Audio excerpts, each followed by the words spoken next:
Of course, I'm also very happy to be able to address you today. I am here to give a brief summary of this report that we wrote last October for the European Dairy Association, which deals with facts and figures on greenhouse gas emissions in the dairy sector. And so just a short overview of what I'm going to talk about. As I said, I'll give you a brief summary of this report, and I will indeed present you lots of facts and figures. Then we move on to the specific conclusions that we could make from all the facts and figures that we collected about life cycle of emissions and how the Irish production actually compares to some other international systems. And I will finish with some concluding remarks. Just to get you familiar with the complete life cycle situation as we used it in the report, we had 3 levels of inventory of greenhouse gas emissions dealing with the dairy sector. We started at the farm level, so that's just the livestock-related emissions on the farm.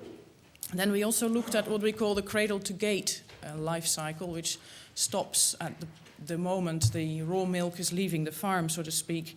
And then, of course, to really have the entire life cycle, we have to include the last stages of processing and the consumer, as was already shown this morning.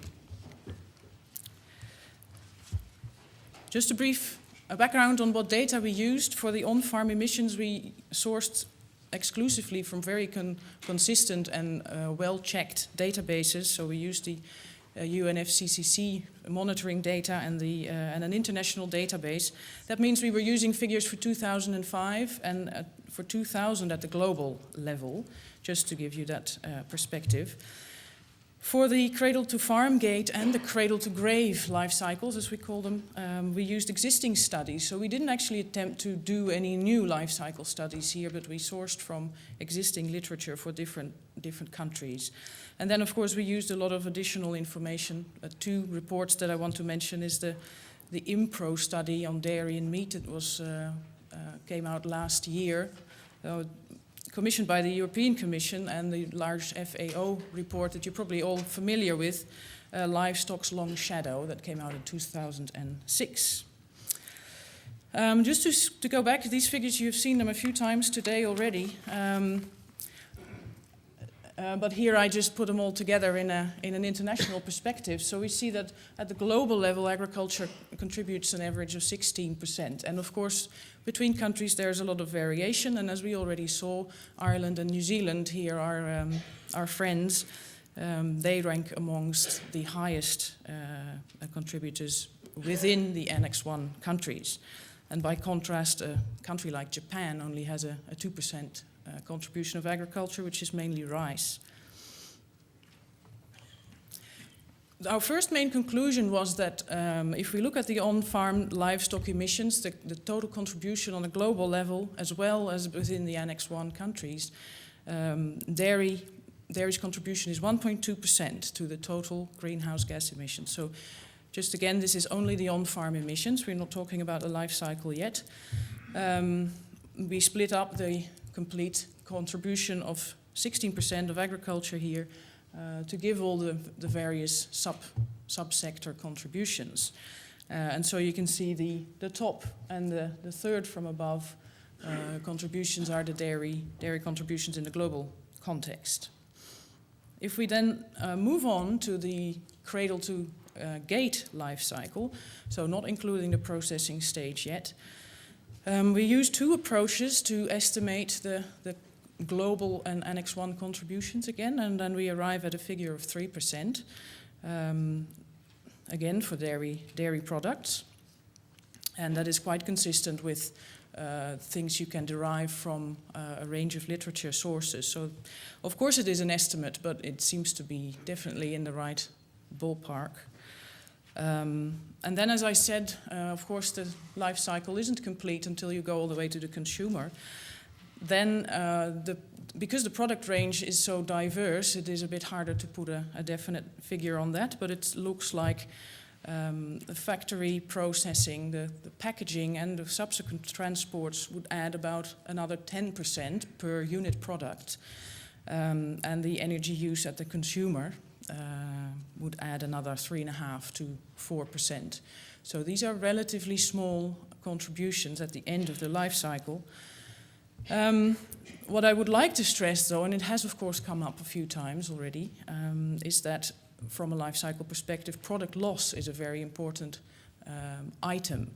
The product loss is already included in the previous percentages because we looked at total production, and of course product loss also has to be produced. So we don't add this 10% on top of the previous figures. But if you look at it purely from a functional perspective, then product loss indeed is a large investment of energy and greenhouse gas rucksack that goes to waste because it really doesn't actually end up having a real function at the end of the life cycle. So in the IMPRO report for the European Commission, this was also pinpointed as one of the main items for reduction of the overall impacts of especially dairy and meat, but of course all food products as well. Now we move on to the Irish life cycle itself. And as a source, we used a report by Casey and Holden from 2005. You can see that about half of the cradle-to-gate life cycle emissions indeed are from enteric fermentation, which is no longer a surprise after all the figures that we already saw this morning. Half of that enteric fermentation is due to the actual milk lactating cows, a bit more than half, and the other half is other stock that is dairy related, such as the calves and the heifers and other cattle. So obviously enteric fermentation is a big issue, but as we already heard as well, it is quite hard to deal with this. And just to give you a perspective, I would like to go into some situations in different countries as they exist. These are enteric fermentation emission factors per animal for a whole range of Annex I countries. And I would just like you to look at the ones that I highlighted in a different color, of which Ireland is one, of course. New Zealand is at the bottom with a very low emission factor per animal. And Denmark, as well as Sweden, they are really quite similar, are at the top with a very high emission factor per animal. If we change that figure, though, to look at the emission factor per unit milk produced, you can see that Ireland is still roughly in the middle. But the position of New Zealand and Denmark have completely changed. So the yield is obviously directly coupled, at least in a statistical sense here, to the emission factor per animal. And that was also shown by Gary Lanigan before. But I think in this graph it becomes very clear. And then if you go even a step further, and I selected a few countries here that we have life cycle data available for. So they are, again, Annex I countries, a few of them that we saw in the previous graph as well. This is, again, the same effect that I showed before. Now I have made them all relative emission factors relative to Holland. So Holland, both emission factors are set to 1. And you can see that if you sort of move through the graph, that the lower emission factors per animal almost immediately result in a higher emission factor per unit milk.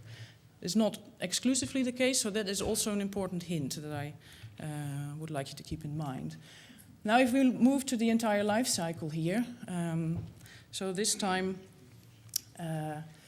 the green bars are again the enteric fermentation emissions, but the brown bars are the entire cradle-to-gate life cycle emissions. And there the effect is actually reversed again. So we see that New Zealand and Australia, that seem to be performing rather badly on the previous graph, now turn out to have quite an effective overall greenhouse gas emission in the life cycle. So there are trade-offs, which of course was also hinted at by Gary Lanigan in the previous talk. So it is indeed very important to look at the entire life cycle to see if your strategies are being effective. So what we say at the bottom here is an efficient animal is not necessarily, I should say, an efficient life cycle. I think some countries show hints that it can be, of course. It just depends on the type of farming strategy that is being used. The New Zealand system is obviously very efficient, but probably not feasible everywhere. I think, though, the idea of increasing the clover in pasture feeding could be a very good way to actually learn from that situation. And it would be very interesting to look at more, well, different country systems in more detail. Interestingly, of course, Holland has a specific interest for me.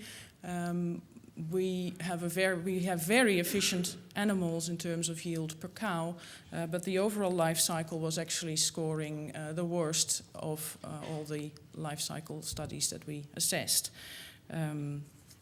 So that is also something to think about.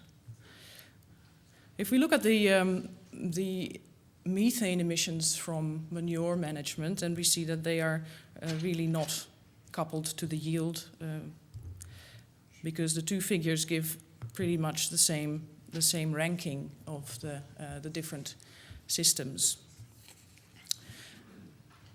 These emissions are much more coupled to the manure management that is in place, and not so much related to the rest of the life cycle.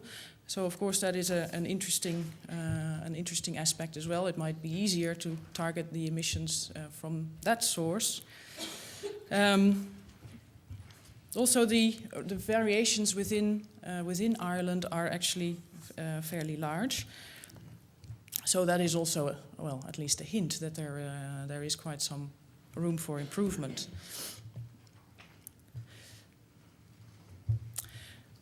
Now I get to my final remarks, which you may see I have actually changed a bit since the version that is in your books, because I think, well, there are so many aspects that you can derive from all this information.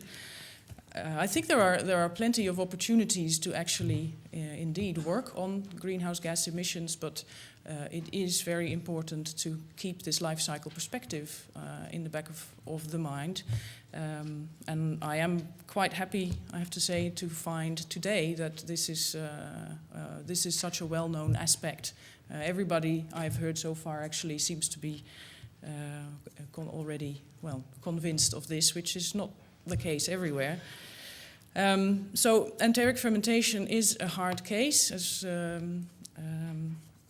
we already heard before, and yield maximization is probably not always the most effective way to deal with it from a life cycle perspective. If, I think is the main line, if this involves an increased amount of use of concentrates. So this was, of course, one of the options that was discussed before. In that case, you really have to look at the greenhouse gas rucksack that all those concentrates already carry, and usually this would turn out to really be, counter beneficial. Some of the other options, of course, are going to work. So more subtle diet changes, like the oils that were mentioned. Linseed is one of the products that was studied in the Netherlands as well. Even those ingredients can have a fairly high greenhouse gas footprint already when they come into the dairy life cycle. But it is a matter of really assessing that for each individual product. Then, of course, the genetic aspect I think is quite promising. I should say the previous item of this diet change, of course, the next speaker will be addressing in depth. So I'm very curious what the information will be that he's going to give. Manure emissions have a good potential for on-farm reductions, and I think, one of the main conclusions that I would like to present here is that an in-depth comparison of life cycle aspects of different systems, both within Ireland and within other European countries, or well, high-yield production systems that have a fairly efficient life cycle. Of course, we can learn from those practices. And as a last point, I would like to remind you that of the point that I made before, that from a integrated product policy, which of course isn't addressing the issue of greening the Irish agriculture directly, but product loss is a very important issue as well, in especially the dairy sector. Thank you.